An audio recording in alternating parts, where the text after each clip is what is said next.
Ball दे पटकन. दे म्हटलं ना. ये. पेपर बघू. एकदा ठरव, बॉल हवाय का पेपर?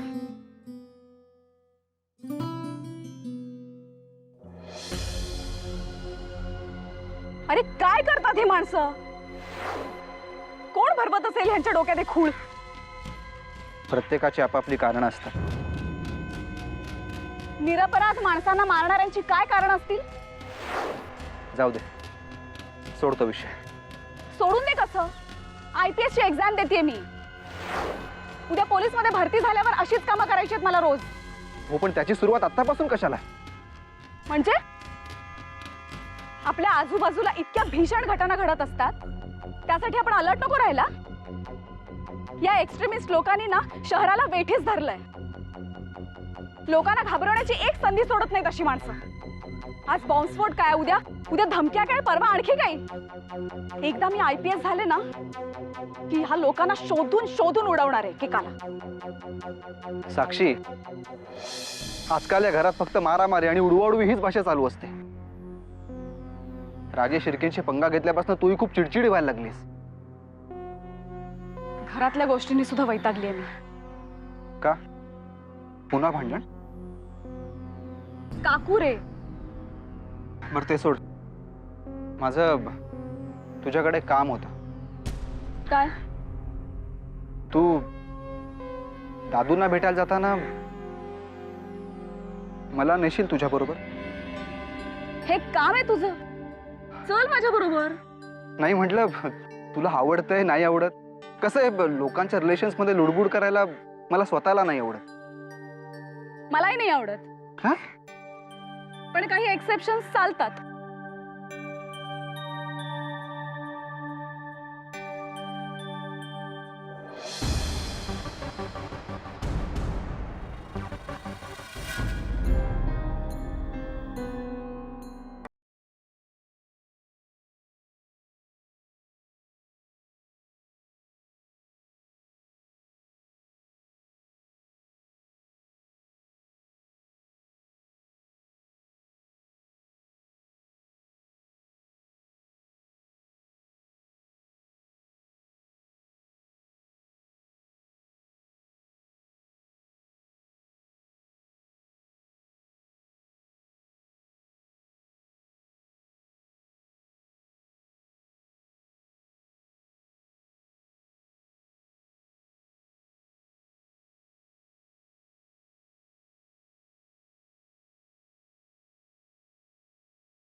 आणि हे प्रकरण संपेपर्यंत तुम्ही दोघांनी इथेच राहायचंय. इथे तुमच्या केसालाही कोणी धक्का लावणार नाही याची खात्री बाळगा. कशाला आमच्या गरीबाच्या जीवाशी खेळताय तुम्ही? ज्या राजेश शिर्केंनी DV सरांना सोडलेलं नाही ते आम्हाला काय सोडतील? त्यांनी काहीच पाहिलेलं नाही आणि देवयानीला पण काहीच सांगितलेलं नाही. मेहरबानी करा आणि आम्हाला इथून जाऊ द्या. काकू येतो. चला. अहो चला म्हणते ना तुम्हाला. देवयानी मॅडम काय म्हणतात ते तरी ऐकून घे. तुम्ही एक शब्दही मध्ये बोलू नका. आयुष्यभर माझी शाळा हेच करत आलात तुम्ही. आज त्या शाळेने काय दिलं ते पाहिलंत ना? निदान आता आमच्या मनाचा तरी विचार करा. चला. काकू, तुम्ही जसं समजताय ना तसं खरंच काही होणार नाही. बास बाई साहेब, गोड बोलून आम्हा गरिबांना फसू नका तुम्ही. मेहरबानी करा, आमची काळजी करू नका आणि आम्हाला आमच्या नशिबावर सोडा. चला.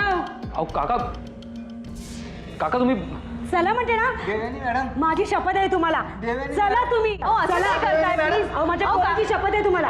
यांच्या नादाला लागून आपला जीव धोक्यात येईल. काही ऐकायचं नाही मला तुमचं. काकू काकू ऐका ना. काका अहो चला. काय ऐकायचं नाही मला तुमचं. चला. अहो चला म्हणते ना तुम्हाला. एक मिनिट थांब. मी DV सरांना असं अडचणीत टाकून तुझ्यासोबत नाही येऊ शकणार. वेडेपणा करू नका. त्यांच्या दादूंना तर राजेश शिर्केंनी फसवलंय म्हणून ते आपल्याला फसवायला निघालेत. आज मला मरणाची भीती नाही वाटत. आज खरं बोलायची गरज असतानाच जर मी पळ काढला तर आयुष्यभर DV सरांच्या आजूबाजूला वावरूनही माझं सारं आयुष्य फुकट गेलं तर जमा होईल. म्हणून सांगतो, तुला जायचं तर तू जा, मी येणार नाही. मी देवयानी मॅडमला जे काही सांगितलं आहे ते सारं कोर्टात सांगितल्याशिवाय मी घरी येणार नाही. मी मगाशी सांगितलं ना, तुम्ही काही सुद्धा पाहिलेलं नाही आणि यांनाही काही सांगितलेलं नाही. असं वेडेपणा करू नका. मुकाट्यानं चला माझ्या बरोबर. माझं ऐकतो. अहो चला म्हणते ना तुम्हाला, चला. काका काका जा तुम्ही, जा तुम्ही काका, तुम्ही जा. तुम्ही काही ऐकलं नाहीत, तुम्ही मला काही सांगितलं नाहीयेत. खरंच जा तुम्ही. मुलांचं रडणं, मुलांचं ओरडणं, त्या दिवशीचा मुलांचा आक्रोश, काही ऐकलं नाहीत तुम्ही. हे सगळं विसरा आणि खरंच जा. फक्त एक गोष्ट लक्षात ठेवा, त्या जखमी मुलांचं दादूंशी रक्ताचं नातं नाहीये. तरीही दादू स्वतःची आणि आमची पर्वा न करता त्यांच्यासाठी लढतायत. आज पोलीस कस्टडीमध्ये सुद्धा स्वतःची सुटका कशी होईल ह्यापेक्षाही मुलांवर उपचार कसे होईल ह्याची काळजी करत तडफडतायत. तरीही तुम्हाला जायचं असेल ना, तर तुम्ही खुशाल जा. आता मी कोणालाच थांबवणार नाही. हो पण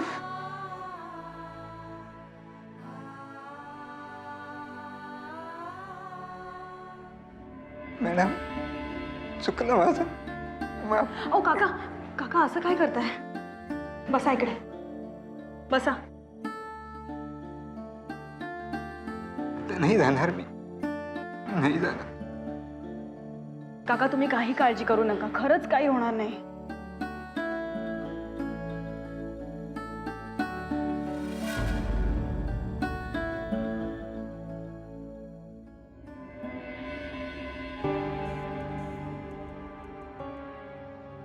मकरंद, किती वाजले रे? देव हॉस्पिटलमध्ये गेली, ती अजून आली नाही बघ. वहिनी, अगं तिची काळजी नको करूस तू.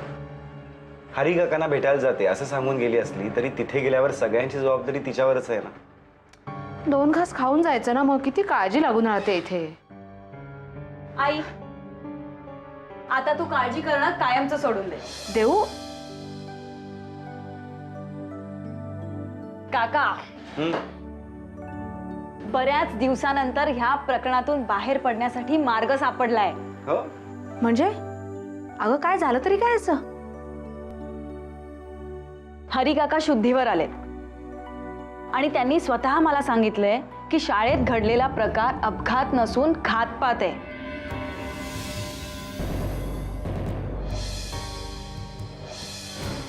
नाही पण कोणी केलंय मग हे सगळं? तेही आता लवकरच कळेल काका. पण हरी काकांनी स्वतः त्या माणसांना शाळेच्या टेरेसवर स्फोट घडवताना पाहिलं.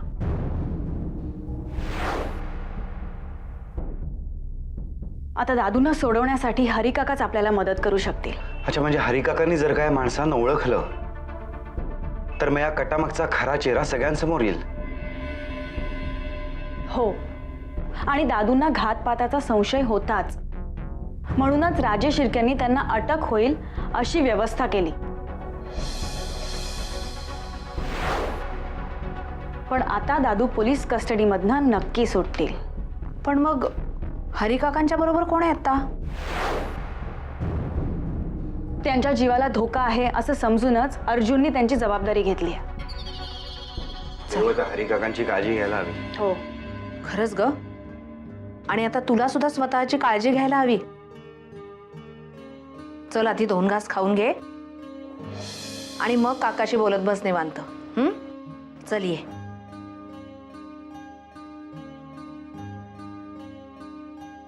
देऊ, एक दार बंद झालं ना की दुसरं दार उघडतं असं म्हणतात, हेच खरंय. हरी काका, आता याने जबानी दिल्यावर देवयानीचे दादू बाहेर येणार आणि ते बाहेर आले की राजे शिर्केंना महागात पडणार. राजे शिर्के या हरी काकाला ओळखत असतील. छे, नसतीलच ओळखत. पण मी आता त्याला चांगली ओळखू लागली. जर त्यांना देवयानीच्या आणि हरिकाकांच्या प्लॅनबद्दल मी सांगितलं तर, अभिलाषा, पहिल्यांदा स्वतःच्या अकलेने विचार कर. मालामाल होशील, मालामाल. तुझ्यासोबत श्रावणीलाही तू कुठच्या कुठे घेऊन जाशील. आता जास्त विचार करण्यापेक्षा पहिलं त्यांना फोन लावायला हवा.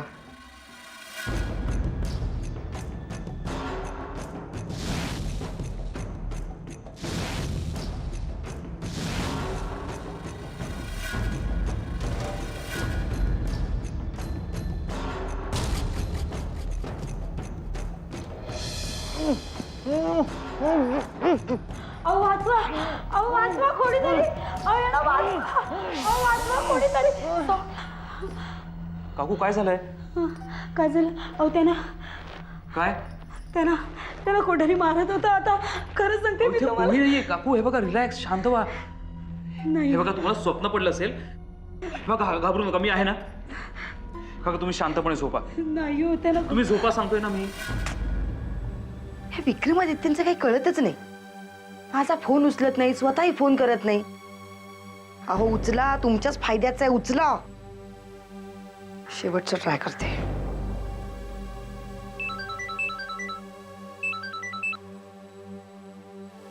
हॅलो. हॅलो, विक्रमादित्य. ओळखा बघू कोण बोलतंय. हे असली ओळख परेड खेळण्याचा मला इंटरेस्ट नाही. नाव सांगायचं नसेल तर फोन ठेवा. हॅलो हॅलो विक्रमादित्य, मी डॉल बोलतीये. डॉल? श्रावणीच मदर. काय काम होतं? मला तुम्हाला भेटायचं होतं. आम्ही विचारलं काय काम होतं.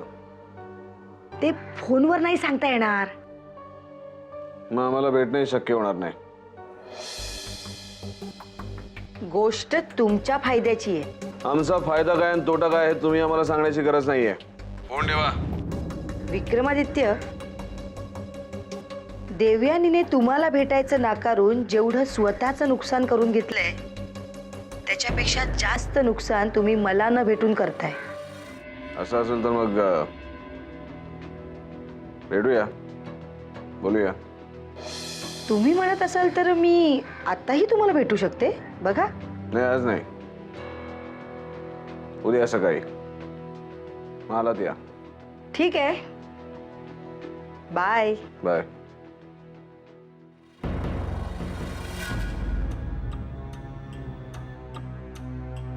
डी.व्ही. देशमुखांच्या घरात आपल्या हक्काचा माणूस हवा म्हणून श्रावणीला कॉन्टॅक्ट केला आम्ही.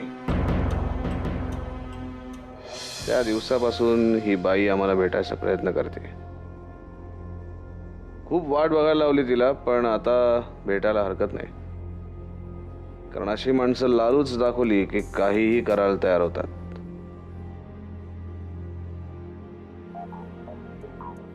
शिवाय आमचं नुकसान होऊ शकेल अशी काय इन्फॉर्मेशन आहे या बाईकडे ते पाहायलाच पाहिजे.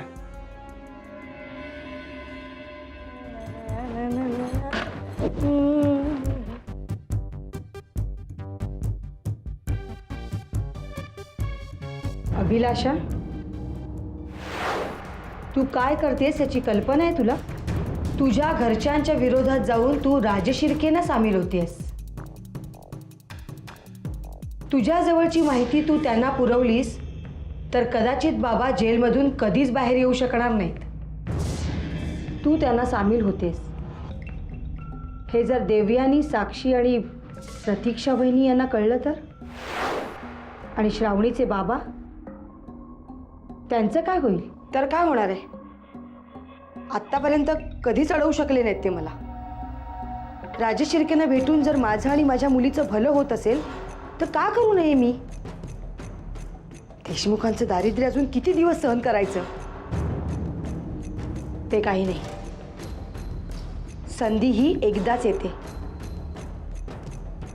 आणि त्या संधीचा मी पुरेपूर उपयोग करून घेणार आहे.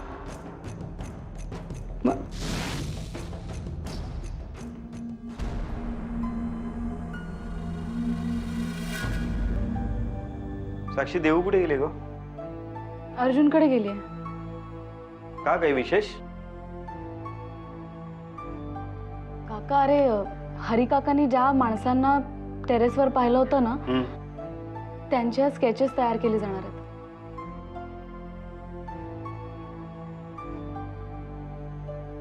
थोडक्यात बाबांच्या केसचं सगळं भवितव्य आता हरिकाकांच्या हातात आहे.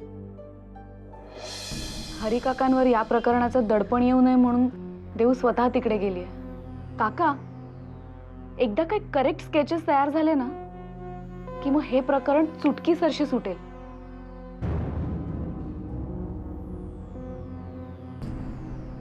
देव परत कधी येणार आहे काय बोलले? देवची जायची वेळ आपल्याला माहित असते, पण तिची यायची वेळ तिलाच माहित नसते. अभिलाषा, कुठे निघालेस? गेली मांजर आडवी गेली. असं काय बोलतेस तू? मी बोलल्यावर एवढं वाईट वाटतं तर मग स्वतः बोलताना जरा विचार करावा. काय चुकीचं बोलला काका? घराबाहेर पडताना कुणालाही कुठे जाता म्हणून विचारू नये, हे साधे मॅनर्स नाहीत. तुझी काळजी वाटते म्हणून विचारलं. तुम्ही माझी काळजी करू नका, तुम्ही देवयानी आणि बाबांची काळजी करा. हं?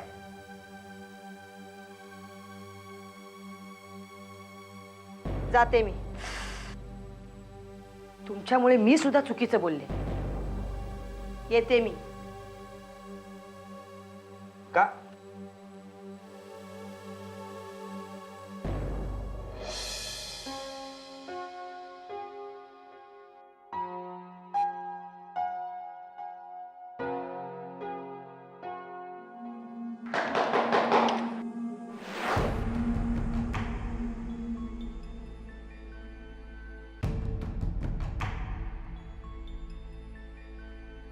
थांबा, मी बघतो. कोण आहे? मी देवयानी. हा, हे लोक.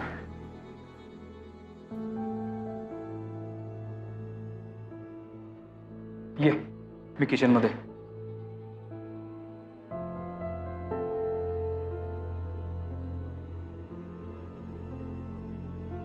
कशी आहे तब्येत हरी काका?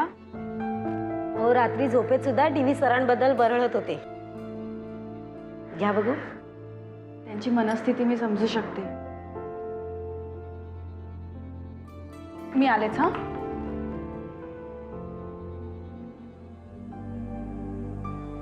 स्केच बद्दल काय म्हणत होता? हा, अगं हरिकाकांनी ज्या दोन माणसांना टेरेसवरती बघितलं ना, त्यांची स्केचेस तो आपल्याला हरिकाकांच्या सांगण्यावरून अगदी हुबेहूब काढून दिली. ओके. कोण आहे हा मित्र? माझाच डिपार्टमेंट मधला मित्र आहे. माझ्यासाठी तो आपल्याला मदत करायला तयार झालाय.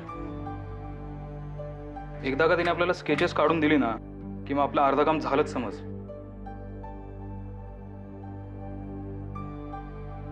पण त्या स्केच तर तू काय करणार? नाही म्हणजे तू तर आता सुट्टीवर आहेस ना? मी सुट्टीवर आहे, पण माझे डिपार्टमेंट मध्ये मित्र आहेत ना, त्यांची मदत आता नाही तर कधी होणार. माझे सगळे सोर्स वापरून मी त्यांना शोधून काढीनच. आणि एकदा का ते हाती लागले की मग टीव्ही सरांची सुटका करण्यापासून आपल्याला कोणी थांबवू नाही शकणार. ओनली थिंग ते सापडले पाहिजेत.